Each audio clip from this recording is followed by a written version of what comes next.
Hello my dear students, मैं आपका physics mentor engineer चांद मलिक।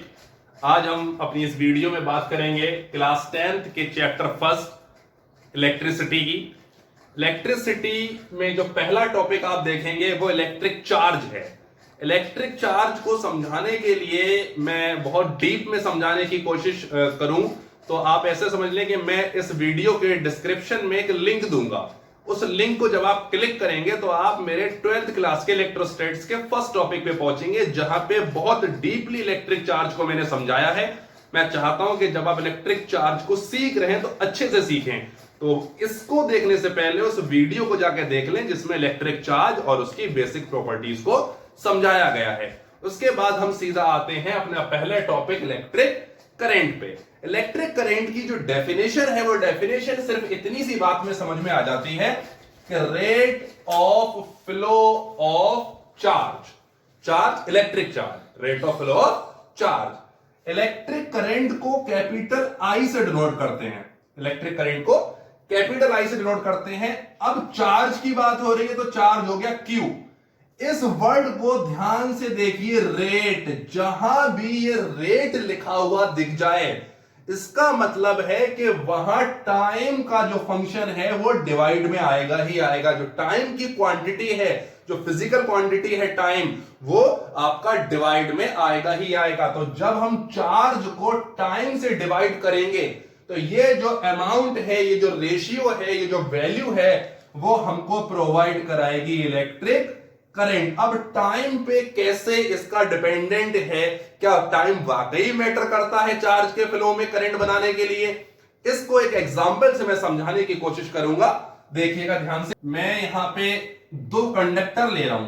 कंडक्टर तो समझते हैं ना, कोई भी वायर, कॉपर का वायर हो सकता है जिसमें चार्ज फ्लो कर सके। Conductor is a material which allow to pass charge themself, जो अपने आप में चार्ज को जो है वो फ्लो होने दे। तो मैंने यहां पे जो है वो ले लिया। बात को समझिएगा। एक और मैंने कंडक्टर ले लिया, दूसरा।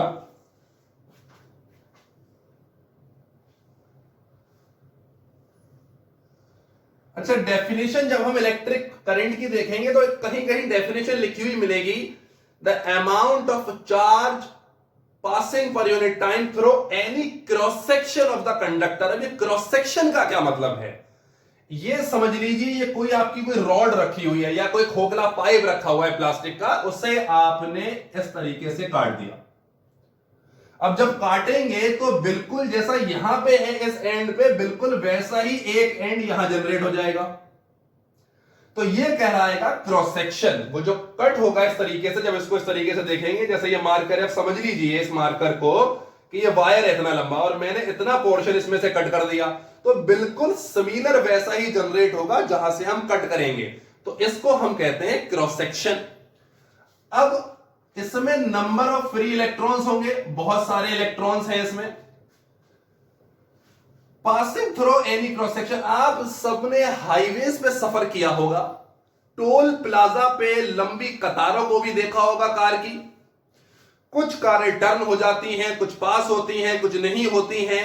तो एक छोटा सा एग्जांपल ये मैं इसलिए दे रहा हूं टोल प्लाजा का कि टोल प्लाजा पे काउंटिंग उन्हीं की होती है, रिसीप्ट उन्हीं की कटती है जो उसके गेट को पास करते हैं।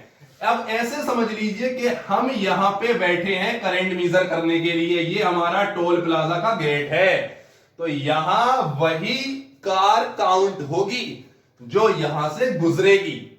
तो यहां पे करंट मीजर में उसी चार्ज का, उसी इलेक्ट्रॉन का कंट्रीब्यूशन होगा जो यहां से क्रॉस होगा। अब एक एग्जांपल से आप ये समझिए कि यहां मैंने मान लिया कि 300 इलेक्ट्रॉन एक सेकंड में पास हो रहे हैं। कितने इलेक्ट्रॉन? 300 इलेक्ट्रॉन एक सेकंड में पास हो रहे हैं। मैंने इस करंट को I1 कह दिया और मेरे पास फॉर्मूला था I equals to Q by T। ठीक, I equals to Q by T था फॉर्मूला, और Q इक्वल्स टू आपका क्या होता है बेटा? NE होता है, हम पहले ही पढ़ चुके हैं। तो Q equals to NE by T। ये दो फॉर्मूले आपके जनरेट हो जाते हैं। मोस्टली न्यूमेरिकल आपके 10th के यहां पे इस टॉपिक से इसी दो फॉर्मूले से सॉल्व हो जाएंगे। अब I इक्वल टू इस फॉर्मूले के तहत जब रखेंगे तो नंबर ऑफ इलेक्ट्रॉन्स कितने हैं? 300 इलेक्ट्रॉन्स। कितने टाइम में? 1 सेकेंड में। तो कितनी करंट आ गई? 300 इलेक्ट्रॉन। अब इलेक्ट्रॉनिक वैल्यू हमको पता ही है क्या होती है, 1.6 इंटू 10⁻⁻19 कूलम। यहां पे 500 इलेक्ट्रॉन पास कर रहे हैं 1 सेकेंड में। तो अगर मैं I2 करंट की बात करूं तो कितना हो जाएगा? 500 इलेक्ट्रॉन डिवाइड बाय 1 सेकेंड। अब ये क्या हो गया? 500 इलेक्ट्रॉन हो गया। तो आप देख रहे होंगे कि टाइम जो है वो मैटर करता है। टाइम क्या करता है? मैटर करता है। यही चीज अगर यही 300 इलेक्ट्रॉन 2 सेकंड में पास हो रहे होते, जो चार्ज फ्लो कर रहा है वो इलेक्ट्रॉन है, वो सेम रखा मैंने, उसे भी नहीं छेड़ा, सिर्फ टाइम को बढ़ाया। तो अगर यहां पे मैं I1 डैश कहूं, यानी कि नया केस I1 करंट का, तो 300 इलेक्ट्रॉन डिवाइड बाय 2 कितना रह जाएगा? 150 इलेक्ट्रॉन। यानी कि टाइम अगर मैंने डबल किया तो करंट बिल्कुल आधी हो गई, हाफ हो गई। यानी कि करंट जो है वो टाइम डिपेंडेंट फंक्शन है। किस तरीके से? In terms of flow of electrons या in terms of flow of charge. हाँ, तो स्टूडेंट्स यहां से इतनी सब थ्योरी करने के बाद, इतने एग्जाम्पल लेने के बाद, टोल प्लाजा तक पे जाने के बाद कंक्लूजन, नतीजा क्या निकला? नतीजा यह निकला कि अगर चार्ज की वैल्यू को, Q की वैल्यू को टाइम से डिवाइड कर दें, Q यानी कि चार्ज को टाइम से डिवाइड कर दें, कितना चार्ज कितने टाइम में कहीं से पास हो रहा है, तो हमको मिलती है इलेक्ट्रिक करंट। क्या मिलती है बेटा? Electric current. अब इसके कुछ इंपॉर्टेंट की पॉइंट्स हैं जो आपको एग्जाम में बहुत ध्यान से याद रखने हैं, मैं वो लिख दे रहा हूं, आप अपनी कॉपी में उसको नोट कर लीजिएगा। हाँ, तो गाइस देखिए कुछ इंपॉर्टेंट पॉइंट। करंट को डिनोट किया जाता है कैपिटल I, और कहीं कहीं पे स्मॉल I लिखा हुआ मिल जाएगा, तो कंफ्यूज नहीं होने का। किससे? कैपिटल I से डिनोट करते हैं मोस्टली प्लेसेस पे, कहीं कहीं स्मॉल I भी हो सकता है। SI यूनिट जो है इसकी वो एम्पियर है, या फिर कूलाम पर सेकंड है। क्यों? क्योंकि फॉर्मूला होता है I, करंट को कह दिया एम्पियर, Q यानी कि चार्ज की SI यूनिट कूलाम, और डिवाइड में टाइम की SI यूनिट होती है सेकंड। तो एम्पियर को कूलाम पर सेकंड भी हम लिख सकते हैं। फॉर्मूला, सिर्फ 2 फॉर्मूले हैं यहां पे इलेक्ट्रिक करंट को फाइंड आउट करने के लिए। अगर न्यूमेरिकल आता है यहां से आपके बोर्ड एग्जाम में, तो सिर्फ इन 2 फॉर्मूलों से इलेक्ट्रिक करंट का न्यूमेरिकल सॉल्व हो जाएगा। तो मेरे प्यारे बच्चों, कभी कभी क्या मोस्टली आपको क्वेश्चन फेस करने को मिलेगा, डिफाइन 1 एम्पियर करंट। कैसे डिफाइन करें 1 एम्पियर करंट को? तो मैं सिर्फ आपको रटने के लिए डेफिनेशन ही नहीं दूंगा, पता करने के लिए ट्रिक दूंगा, फॉर्मूला दूंगा कि अगर आप कभी डेफिनेशन भूल जाएं तो किस तरीके से आप उसको पता लगा सकते हैं। देखिए, हमारे पास फॉर्मूला था I equal to Q by T। Condition लगाएंगे इफ अगर हम Q की वैल्यू को 1 कूलाम कर दें एंड टाइम की वैल्यू को 1 सेकेंड कर दें, तो I equal to Q by T। Q की जगह 1 कूलाम, टाइम की जगह 1 सेकेंड, तो ये कितना हो जाएगा? 1 कूलाम पर सेकेंड। ये कूलाम पर सेकेंड अभी मैंने बताया था एम्पियर होता है, तो क्या हो गया? ये 1 एम्पियर हो गया। अब डेफिनेशन क्या जनरेट होती है कि when 1 coulomb of charge passing per second through any cross section of a conductor, then the current flowing in that conductor is said to be 1 ampere. अगर किसी भी कंडक्टर के किसी भी क्रॉस सेक्शन पे पर सेकंड 1 कूलाम चार्ज पास होता है, तो उस कंडक्टर में जो करंट फ्लो होगी वो 1 एम्पियर होगी। ये 1 एम्पियर की डेफिनेशन होती है। अब इलेक्ट्रिक करंट फ्लो करेगी इलेक्ट्रिक सर्किट में, इलेक्ट्रिक सर्किट में करंट फ्लो कर रही है। हमारा मन करा कि हम इस इलेक्ट्रिक करंट को मेजर करें। अब मेजर करें तो करें कैसे? तो इलेक्ट्रिक करंट को किसी सर्किट में मेजर करने के लिए एक डिवाइस है, उस डिवाइस का यूज करेंगे जिसका नाम है एमीटर। जिसका नाम है अमीटर, जिसका सिंबल आपका इस तरीके का होता है। ये रहा इसका सिंबल। अगर इस तरीके का सिंबल है कहीं भी तो आप पहचान सकते हैं।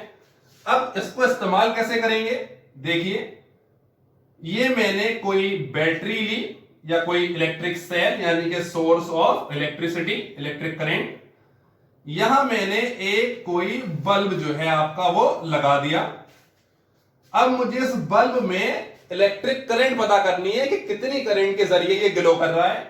तो मैं यहां सिंपली अमीटर लगा दूंगा, यानी कि अमीटर का पॉजिटिव सोर्स के पॉजिटिव से और नेगेटिव सोर्स के नेगेटिव से कनेक्ट कर देंगे। और अमीटर हमेशा सीरीज में लगाते हैं, उस डिवाइस में जिसमें करंट मेजर करना है उसमें सीरीज में लगाते हैं।